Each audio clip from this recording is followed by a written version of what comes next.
Technically, I'm not supposed to be here today. According to the systems, the way I was sentenced and the way it's designed to work, the system started breaking. And what I mean by that is that it wasn't adding up no more.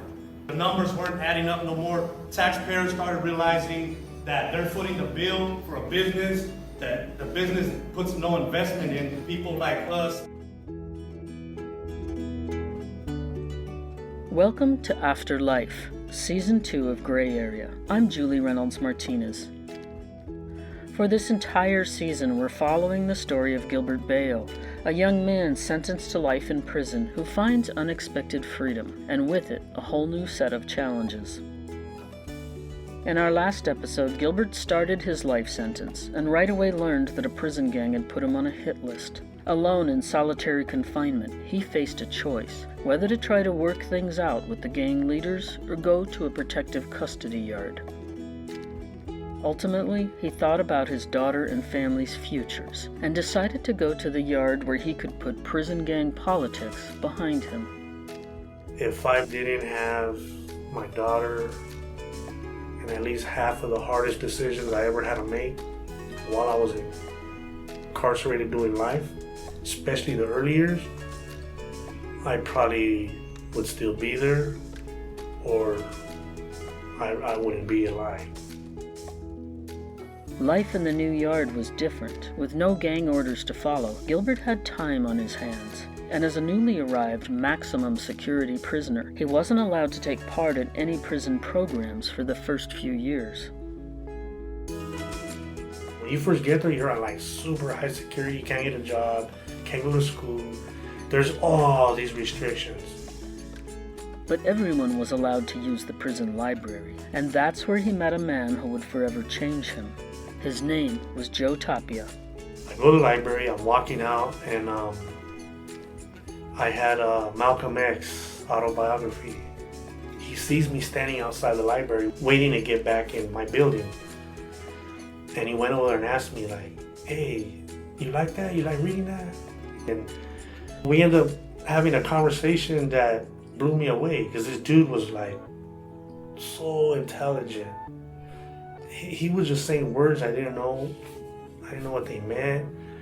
His ability to describe historical moments, it blew me away. I was like, this dude's not talking about gangs. Where it's like, I meet this guy and he's telling me all this stuff, like, I gotta be in there studying, I gotta be reading. And that night I was in my cell, I was on the top bunk, and I seen all these books coming under my door. And he put a typewriter in front of my, old brother's plug-in typewriter. What am I supposed to do with that? And he goes, hey, keep those books as long as you want. All I ask is that when you read them, if you can please write a report on them and then type it out and let me read them. So I'm like, all right, cool, man. Gives me something to do. No job, no school. I'm just in the cell all day. We would go to the yard and I would read them to him, and he would give me feedback, and he would question my writing. He would question me like, you say that as it's a fact. How do you know that's true? He goes, that's just your belief, man. And I was like, I don't understand. And he started showing me the difference. He basically challenges me and says, read nonfiction and learn something, because one day the door's gonna open for you and you need to be ready.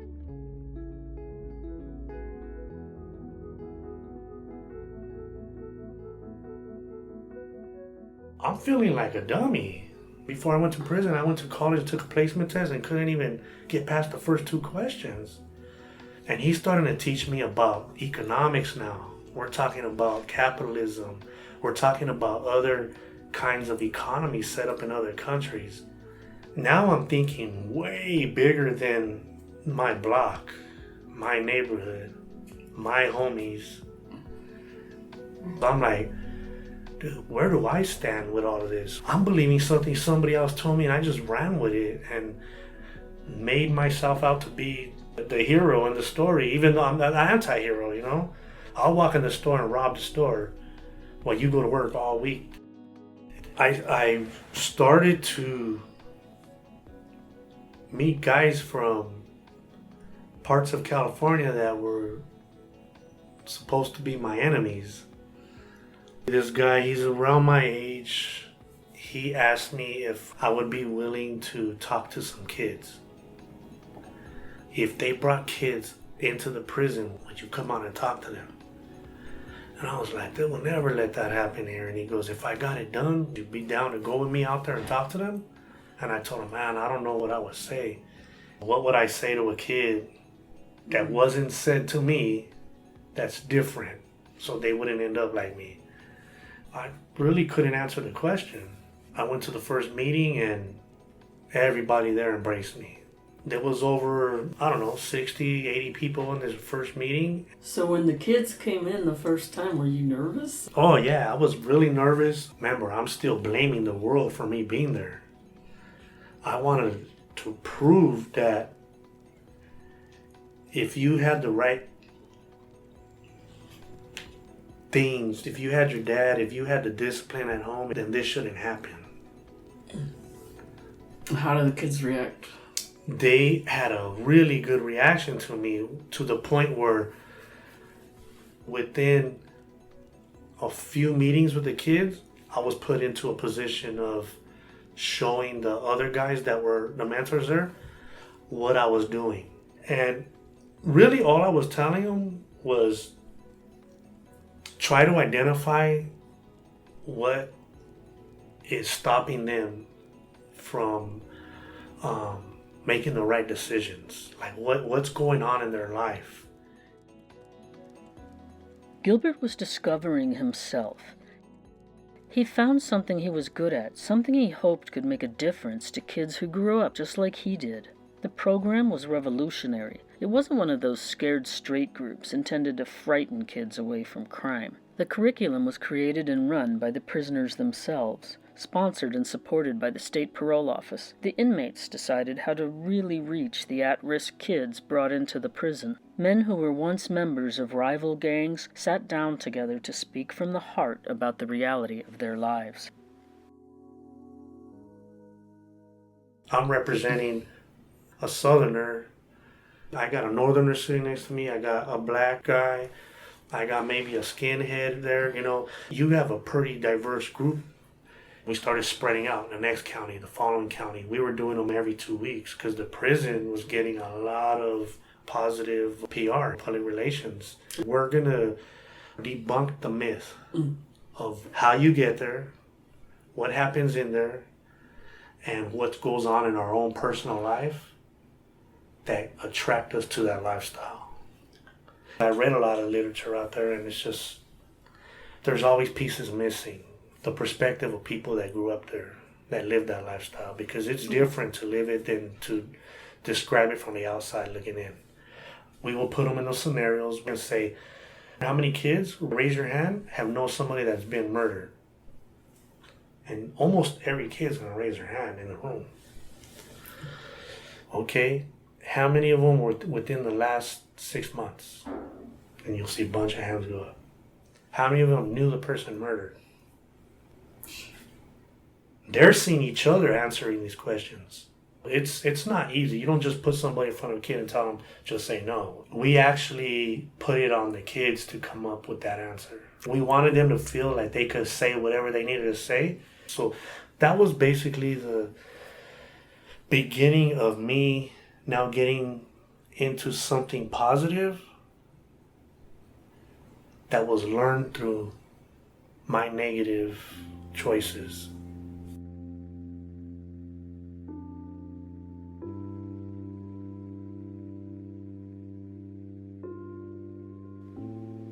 Gilbert's life in prison was already unlike anything he'd imagined. He learned he was good at mentoring, good at reaching kids who needed a hand. But his relationship with his own daughter, Marlena, was rockier. Years later, he asked her what his incarceration was like for her. I didn't know the truth for a long time. Every time I'd ask, why were you there? What's going on? What's happening? It always seemed like everybody was sugarcoating it, just to kind of keep me happy. Just to kind of, maybe shut me up. For a long time, remember I used to tell you about my dream about how I think it was my 9th birthday, or maybe even younger. I used to, every birthday I had, my wish was that you would come home. And it's kind of hard to say right now.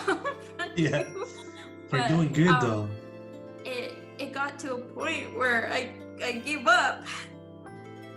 I gave up and I stopped wishing for that because it felt like you were never gonna come, and I got tired of everything being let down. And it just seemed like helpless, you know, just kind of hopeless.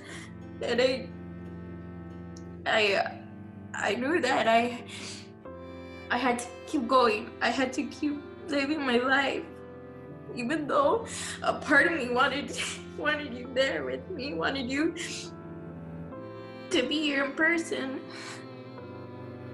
I had to keep going. I had to, you know, just somewhere in the back of my head know that one day you would be home. One day what we did today would happen eventually.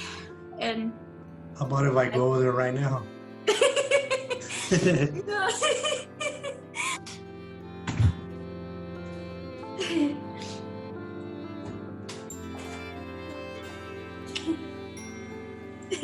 And And then here he is. now it's real, right? Yeah, now it's real.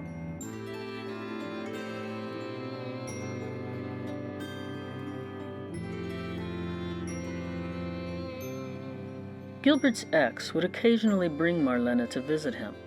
He'd get to spend a few hours with his daughter in a large visiting room, surrounded by prison guards and dozens of other families. My emotions are like a roller coaster. Some days I'm depressed, you know, for days or weeks. Other days I'm happy. I'm doing something positive. I'm studying. I'm trying to figure out what I'm gonna do this next visit with these kids or visit with my daughter. How can I get creative and make this a lasting moment? These 8 hours I'm gonna be in visit with my daughter. I really enjoyed it, and at the same time, I was still doing things I shouldn't have been doing. And that contradiction, it started eating away at me to the point where I started questioning myself. There's like a paradigm shift taking place in my belief system. I'm spending these hours in the cell reading and studying biographies, autobiographies. I'm learning about different movements, the 60s. I'm learning about social change. I'm learning about the peace movements and all the different players in it and the different philosophies around the world. I'm like, it's blowing me away that the more I learn, the more I realize how much I really, really don't know. Like, I really don't know nothing. Now I'm like, I need to do this with my daughter. I need to teach her what I'm learning, but age appropriate and topic appropriate.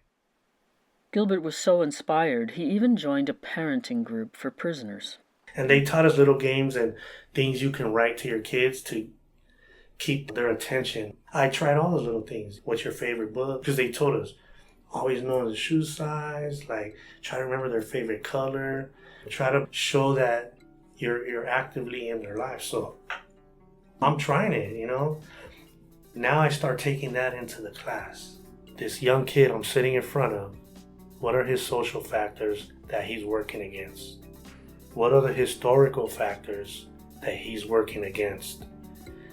How do we address those in 6 hours? We started realizing that what we were doing with the kids, having those kind of circles, that we should be doing it with each other so that we can build insight into what led us into prison. And we started these little workshops. We would take turns and we just went around the whole circle and said, tell us your life story, all the stuff that led to you coming to prison, murder, whatever it was.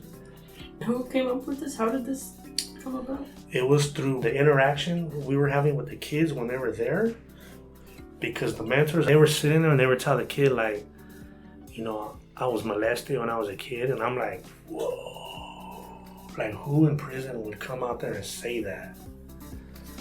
And I'm like, wow, like these guys they're real, you know? And, you know, that made me dedicate a little bit more to working on myself. This is all like new. We're like a new ground right here. A high-level prison staff member approached Gilbert and asked if he'd like to work full-time, 5 days a week, doing the kind of work he did with the kids. Gilbert couldn't believe there was a job like that in prison. He could learn to become a mentor for other incarcerated men in the department's substance abuse program. She ended up having me transferred to another prison. It's like a boot camp for mentors because they're basically teaching you in a militant way to be 100% accountable to every rule you can think of. I finally bought into the militant style and I basically cleaned up my life. It's interesting that the rules and everything, it sounds to me an awful lot like the gangs.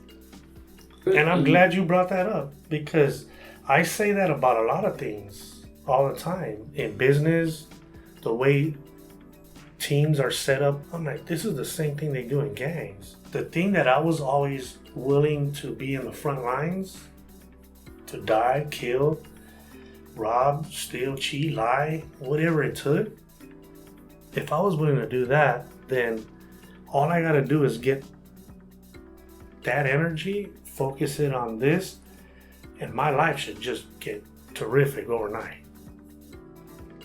Everything changed, you know, everything. My conversation, my attitude, the way I walk, the way I talk, everything was way different. I was maturing in a place designed to break you. Gilbert eventually worked with other prisoners to produce a groundbreaking annual event at their prison in Soledad, California. They created an educational program for National Crime Victims' Rights Week. Hundreds of men attended each year. At one of these events, a group counselor in the prison, Leo Jimenez, explains its revolutionary impact. It's all centered on honoring your victim. And we call it view switching, where the guys switch their views and put themselves in the victim's shoes and feel the pain and anguish that they think their victims felt when they committed a crime or they were murdered or raped or whatever the crime was be. That's the type of that's the feeling that they want to kind of take within themselves, and that's to honor their victims and the pain that they've caused, not only their victims but also the whole community that have affected. The whole basis of this is to say that a crime doesn't just impact one person, it impacts the whole community. They're making commitments stating that they won't commit any more violence for the remainder of their life.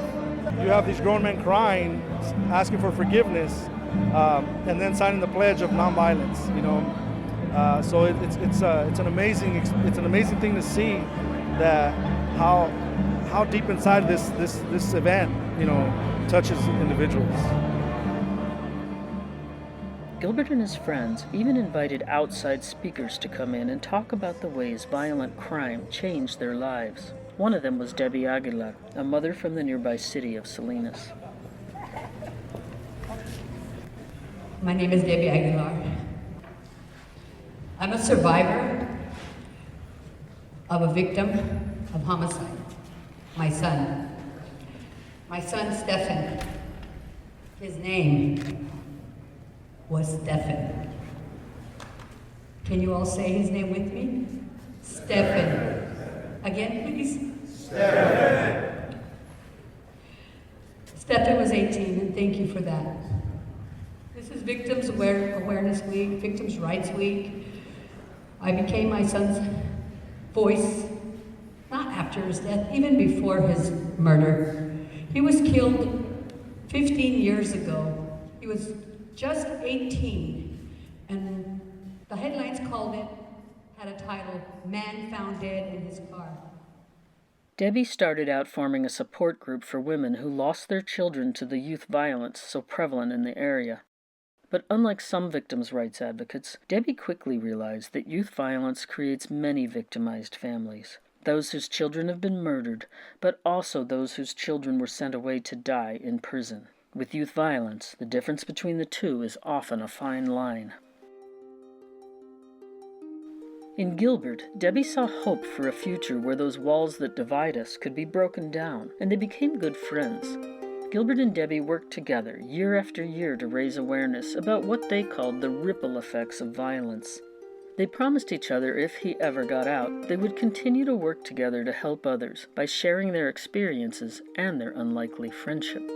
Gilbert's new career, being a teacher, counselor, and mentor inside the prison walls, was launched. So I'm showing up in these other prisons and we're creating these programs. So now it's like, okay, who can we grab on the yard and show them how to do what we do? Now I'm getting a lot of recognition from the administration. I got to the point where I could pretty much put a proposal together, get a classroom, and start a group of life skills. I'll teach the first 8 weeks. I'll have a co-mentor working with me. I leave the class, he takes over the class, and now we have another class. The violence, the fights, everything on the yard started going down. My mom could see the difference. Everything changed, everything. I ended up going back to school, getting my high school diploma. I acquired over 60 units in college, all A's and B's. I'm in no relationship, intimate relationship with any women. I'm not writing to nobody. I'm just focusing on me. And that I did for so many years that I started to realize that may be becoming unhealthy for me. I'm doing too many groups. I'm tired all the time. I'm worried about completing these assignments at school. When you're working with people of change, you're working more resistance than acceptance. So that's very tiring. Gilbert is also tired of feeling alone. Like most human beings, he craves intimacy. And in our next episode, he decides to do something about it. This episode was co-produced by Gilbert Bayo and Mara Reynolds, with contributed reporting by Claudia Melendez Salinas. You can check out all our episodes and show notes at grayareapodcast.com. That's Gray with an A. And don't forget to check out Season 1, where you can hear 6 stories about justice and redemption. Gilbert even shares his prison tamales recipe in Episode 5.